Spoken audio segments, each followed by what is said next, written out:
a orientação da professora Bruna na aula presente, desenvolveu o projeto Aritmética Modular e Criptografia, no Instituto do RSA.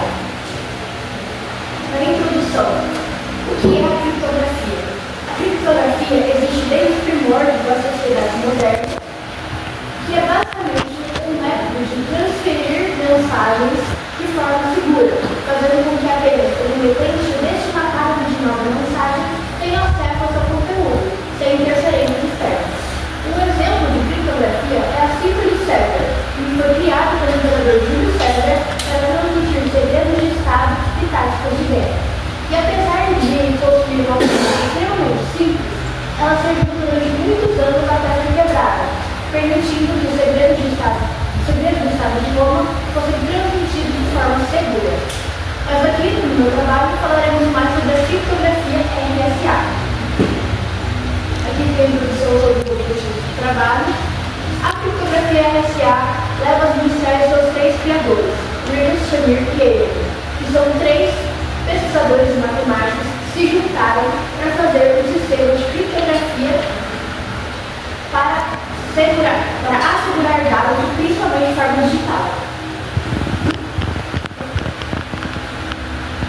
Os objetivos do trabalho: apresentar conhecimento científico sobre a criptografia RSA, principalmente seus fundamentos matemáticos, explicar o funcionamento prático, além da aplicação de palavras perfeitas, evidenciar a relevância do RSA nos dias atuais, principalmente em redes sociais, e-mails, assinaturas digitais, e contribuir para a disseminação do conhecimento científico à comunidade geral.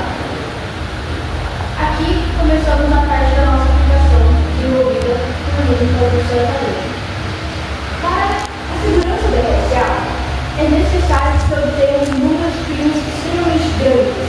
Então, começamos o método escolhendo dois números primos. Para essa aplicação, escolhemos os números 17 e 19. São números primos pequenos, considerando que, para aplicações reais, por exemplo, segurança de bancos e segurança de linhas, cada número primo tem pelo menos 20 algarismos.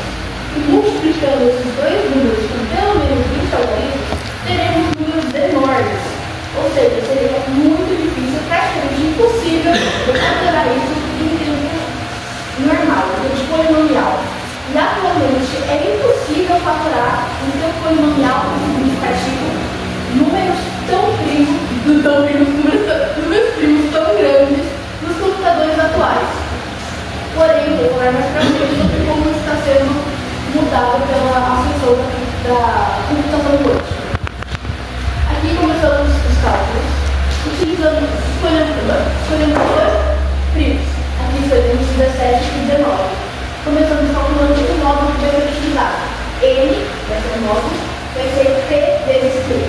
Calculamos a função consciente de Euler, que aqui vai ser utilizada para contar a quantidade de números inteiros do conjunto, garantindo que não trabalhamos com números a mais, que vamos entender a nossa conta que for necessária. A gente também escolhe um expoente público, para que o seja de E e o nosso módulo N seja igual a 1. E aqui temos que utilizar da teoria dos números para calcular o inverso multiplicativo do D, que é o nosso cálculo, para calcular a chave privada. Ninguém pode ter acesso à chave privada a não ser eu, que criei a mensagem. Pois se alguém fora que não seja destinatário da minha mensagem, tiver acesso a esse resultado, pode simplesmente realizar os cálculos de forma original e destravar a nossa mensagem, realizando a faturação dos números. Depois, convertemos a mensagem em valores utilizando a tabela de referência alfanumérica, que mais tarde no slide, no próximo slide.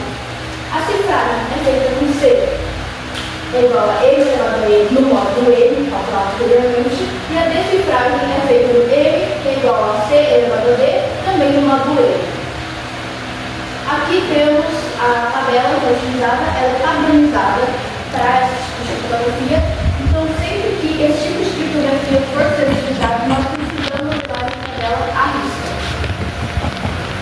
Aqui temos o resultado da nossa aplicação, calculando P igual a 17 igual a 19, e que o nosso módulo a ser utilizado é 323.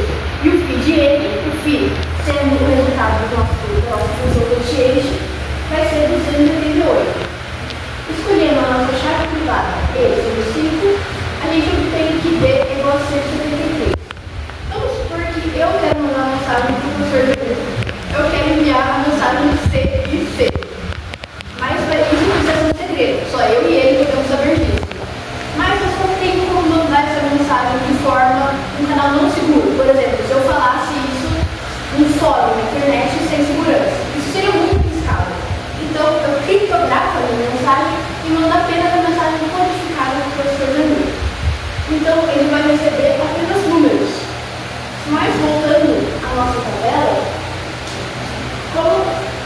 a mensagem C, C, C e C.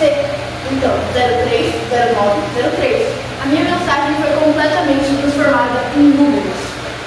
A chave pública, ela pode ser transmitida. A chave pública é a mensagem que eu vou mandar. É o número que qualquer um pode acessar, porque ninguém sabe os números que eu calculei para chegar na minha chave privada. Mas, se isso for descoberto, como eu já falei, a minha mensagem pode perder a sua segurança. As conclusões. A implementação prática da RSA é extremamente eficiente, mas corremos riscos atualmente por conta da computação quântica.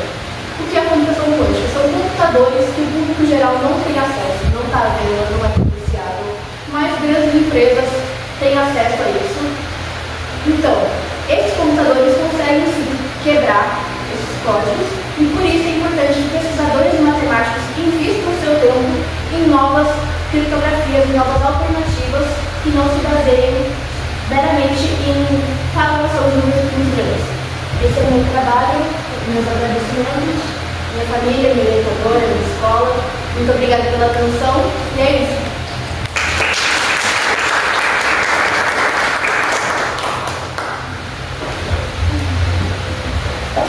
Parabéns, Ana. Também foi uma forma muito segura aqui. Obrigada. Na verdade, eu vi o seu resumo, as continhas, são coisas bonitinhas lá, mas nas suas falas, eu fiquei curioso por duas questões. Você falou de tempo computacional, você lembra alguma coisa disso, tempo computacional dessas contas? Sim, um pouco. Porque, por exemplo, se você quiser, se eu quisesse, de forma mais intencional, criar um site que rouba dados que são inseridos nele, eu precisaria que isso fosse muito rápido. Eu precisaria ter um grande volume de dados entrando na minha máquina, um grande volume de informações. Porque se eu, por exemplo, tentar roubar informações de uma pessoa só, isso vai demorar muito tempo para o meu processador do meu computador realizar todos esses cálculos e não é eficiente. Por isso é perigoso basicamente para computadores extremamente potentes. Então, o tempo que o computador leva para processar essas operações é extremamente limitativo. E outro sobre o computador quântico, até onde eu sei, aparentemente não existe nenhum ainda, e tem um grande número de cientistas que acredita que é pouco possível que vai chegar lá em algum momento. Então a gente não tem certeza. A gente parece que não tem nenhum, e parece que é embora seja importante perseguir esse sonho, tem um grande número de cientistas que acreditam. Sim, eu segui um ramo da minha pesquisa maior, como, por exemplo, a Microsoft já está desenvolvendo um software chamado Microelemento, que é basicamente um novo estado da matéria computacionalmente. Então, a gente é muito arriscado defender completamente que não existe essa possibilidade e sempre é bom a gente ter mais opções de criptografias a serem utilizadas no futuro.